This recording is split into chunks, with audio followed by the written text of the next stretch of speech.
Alright, Preston North End are definitely back at Deepdale as we play some horrendous football once again, and we get knocked out of the EFL Cup in the first fucking round to Salford of all teams.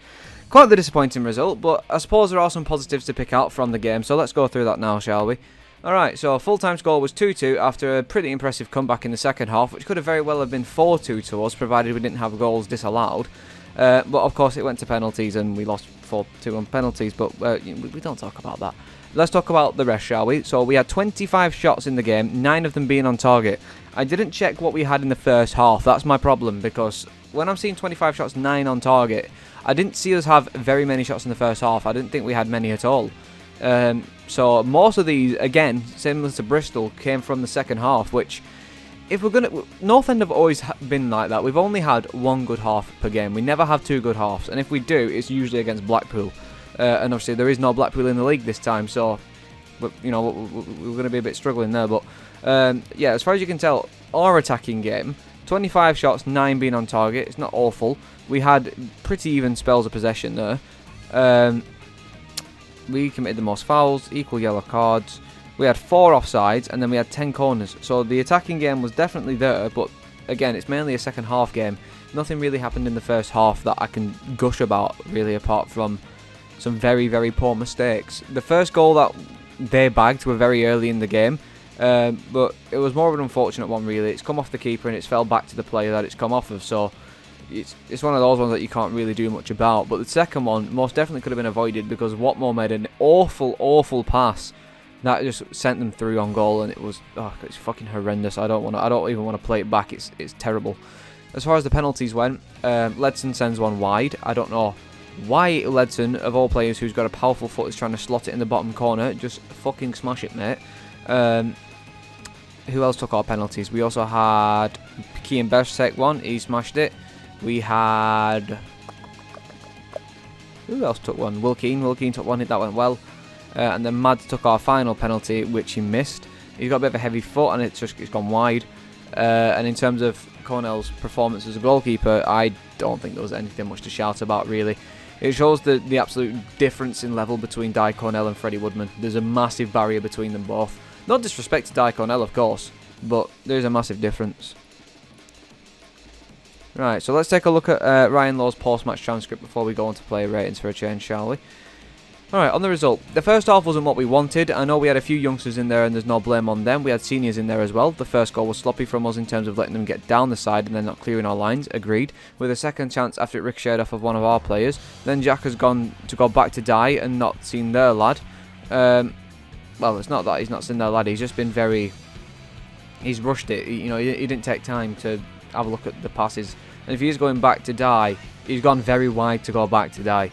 Woody then scored a lovely little goal in the second half. We were obviously a lot better. We had more impetus, whatever that means, and made the changes go out and win. We probably should have had a couple more goals, but we shouldn't have been in that position, giving ourselves a mountain to climb. So disappointed with the first half, very pleased with the second.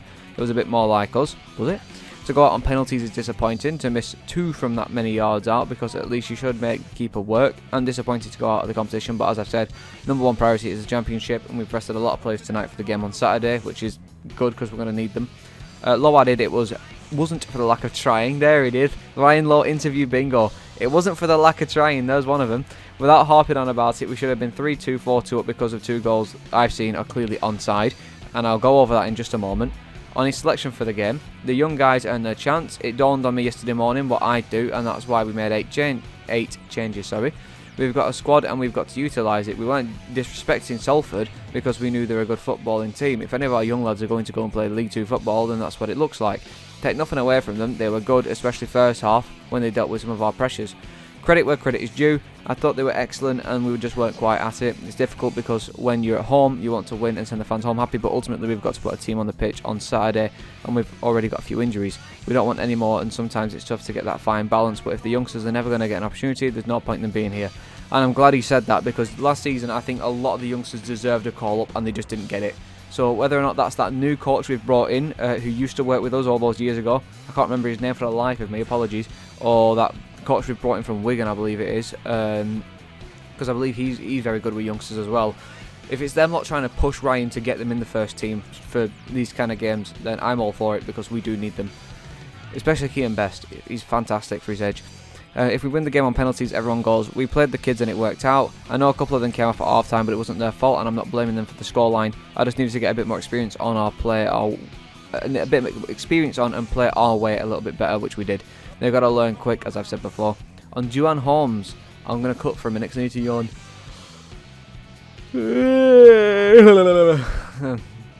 On Duan Holmes, he's a fantastic little player. No fucking hell, disrespect. We know that. That's what he gives you. He's got some quality at the top end of the pitch, as we saw, jumping into the midfield, taking the ball off them and putting it through the keeper's legs. He can take you up the pitch, and he's got that eye for a pass. We just got up to match speed, and the quicker we do that, the better it'll be for us. I think the fans have seen what he's about. And I've seen that in only 2 games that he's played for us. Like against Bristol, he was putting those yards in, and he got a lot more minutes yesterday, which he more than deserved. And using those minutes wisely, he scored a goal, did a lot of work in the midfield. I don't really have many problems with Duan Holmes because he seems like a fantastic player and a fucking brilliant signing on our end. The only problem is, he's 5'4", 5'5". He's fucking tiny. His aerial game is shocking. And our team likes to play the high ball.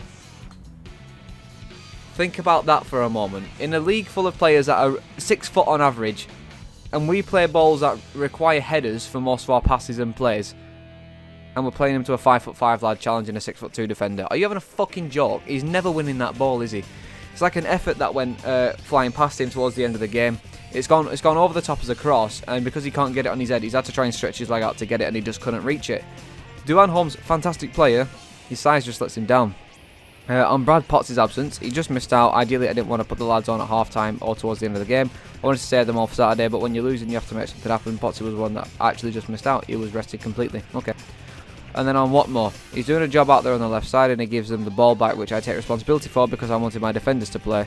After that, I thought he was fantastic. He made up for it with his second half performance, going over to the right and can also play down the middle. We just wanted to get minutes in him. He's a leader. He's going to be big around the club and dressing room. We were signing him for his leadership qualities as well as his football ability. Well, that worked out well, didn't it? He's done it before, so he'll continue to lead the group. When I told him he was captain, he had a smile on his face. I'm not going to bother reading the conversations on the bottom because P&E fans online are just retards. So yeah, about my thoughts on the Watmore situation. Yeah, he played a fucking horrendous pass, but I can agree in the second half you were a lot better. You're making those runs, those more intelligent passes and things like that, which is what you want to see.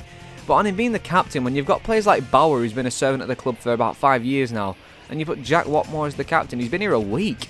That very much surprised me. I mean, yes, fair enough, he's got those qualities and he's done it before, but it's not the fucking point. You know, when you've got Bauer on the pitch and other players that have been with the club for a while, I'd rather much see him as the captain, but that's just me. Right, let's take a look at player ratings now because I can actually do that this time. Right, Cornell is 6. Sold down the river for the second goal. A little he could do about the first. Couldn't get anywhere near the penalties, which are a massive shame. It would help if he weren't dancing like a monkey and actually tried to position himself. Story is 6. Played the first half and made way at half time to allow Watmore to move to right centre back. He brought the ball out defence a couple of times and not done a great deal wrong. I thought Story was pretty good. He made one very good one. Bauer is 6, steady enough in the heart of Preston's defence. Will have been frustrated with the first goal. Was vocal in the first half, especially with a young midfield player ahead of him. Watmore a 4. Played at left centre back and then moved over to the right in second. Wore the armband on debut. Defended his box well enough, but a glaring error for the second goal, with his pass going straight to McLennan, who had a simple finish. Settled himself after that and caught fine. Josh Seary is 6, however you say his name. Professional debut for the teenager. Stuck to his task. Had a few forays down the right flank. Will grow in courage and with more first team minutes. Slightly reserved in some of his play. Keane Taylor has 6, decent energy in the middle of the park, switched the play on occasion. Made way at half time alongside Lee, learning experience from both players. Lewis Lee, 5, put himself in and grew on the first half but didn't see much of the ball. Keane Best has 6, caught up in the build up to Salford's opening goal. Set piece delivery strong more often than not. Some tidy combination play at times. Yeah, his set plays, so in terms of his corners, they were alright in the first half and shit like that, but come second half when he had that direct free kick in the corner towards the end, they were poor. Unless you were just tired, I'm not too sure. Woodburn is 7. Ben Woodburn masterclass, my goal. And I never slagged him off last season at all. That's not me. I'd struggled to get himself into the first half, but on hand to slot home just before half time, bringing Northend back to the game. Tidy finish, worked hard off the ball all night. I think Woodburn, with all due respect, as someone I despised last season and hated to see his name on the retention list, I'm very happy he was there yesterday because he had a very good game. So long may that continue, and I'll stop slagging him off. Duan Holmes a 9. Live wire all night. Assisted the first goal, scored the second. Sharp in possession, driving for the ball, going past defenders, encouraging first start. Will Keane an 8. Dropped in to get the ball linked game nicely. Battled away at the focal point and went close with a couple of efforts over the piece. So a header marginally ruled out for offside, which I'm going to go over in just a moment. Don't you worry, because that's pissed me off big time. Substitutes: McCann a 7. Brought tenacity to the midfield, moved the ball quickly. So a header kept out from close range. Hughes a 7. Kept things tight at the back of the second half. Couple of efforts at goal. Ledson a 6. Sat at the base of midfield, went around his work minimal fuss, sent his penalty wide. Brown a 7, went right wing back, did well, sent some dangerous crosses into the box, and his general quality on the ball was good. And Mads a 6, carried a goal threat, so 2 shots from the edge of the box kept out, off target in the shootout, and that was what lost us the game.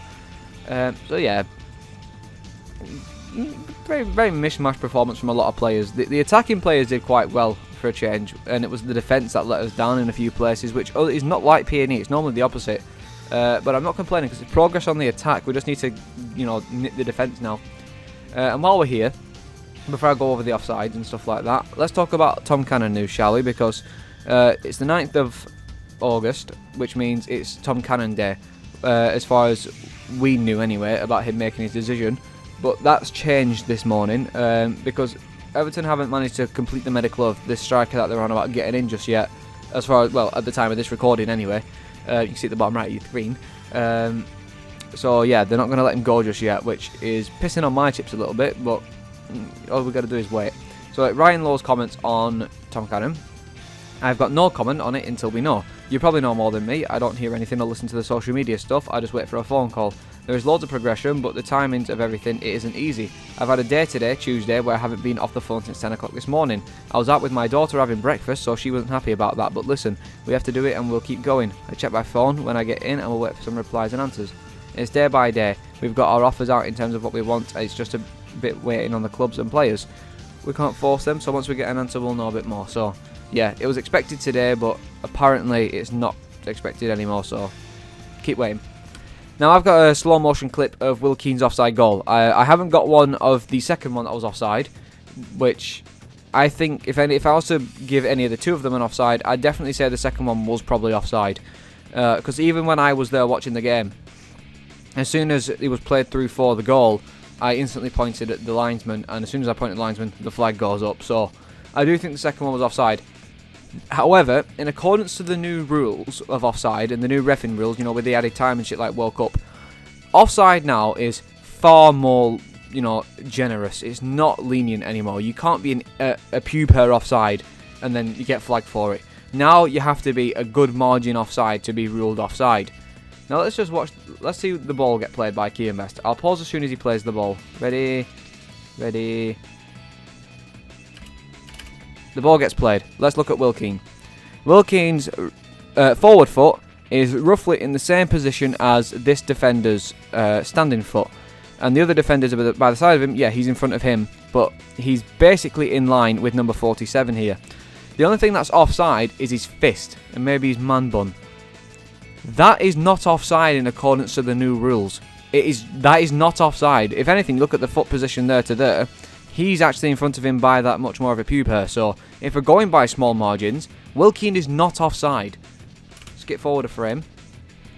Will Keane is still not offside. If it was to come, if the ball was played here, however, then maybe Will Keane is offside. Or if the ball if the ball was played there, then yes, Will Keane is offside.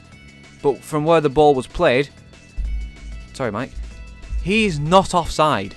So why that has been ruled out, I haven't a fucking Scooby. Whether or not this new linesman knows the new FA rules, which they fucking should, this should not have been a disallowed goal. There was nothing wrong with it. Of course, the finish itself, in terms of on the head, this is why you need a tall striker that's not afraid to use his head, Reece. That's why we need a player like Will Keane, and he's a fantastic signing.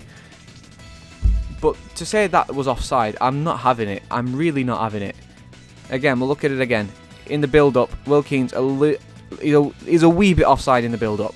But the build-up doesn't count. It's from when the ball is played that we need to look at. The ball's about to be played here, not offside, he's behind the line. The ball's just been played, stepped over, ball's been played. Sorry, Chief, that ain't offside. It's close, but it's not offside. And if you're ruling his arm out for offside, then that is not in accordance to the new offside rules, and that needs fucking checking. VAR check that. The FA is fucking ridiculous. we shouldn't have lost this game simply because that should not be a disallowed goal. But I digress. What can I do? I'm just an idiot chanting on the internet about a team he loves. But yeah, let me know what you think about that offside, because for me, it's not offside at all. The second one probably was offside, but that one, no, that should not have been a disallowed goal. That's pathetic. So yeah, thanks Tom for watching. It's a bit morbid, like we're out of the EFL Cup in the first round, but oh well. We'll see who Salford faces next. If they face a team that's probably going to kick our ass, then we can rejoice, because that would have been our team that we were facing, if we're going by that logic anyway. It'd be interesting to see how the rest of the EFL Cup goes in terms of some other results from teams that we probably should keep our eye on. Blackpool won 2-0, Blackburn won 4-3, and Wigan lost to Wrexham on penalties, so it's not all bad.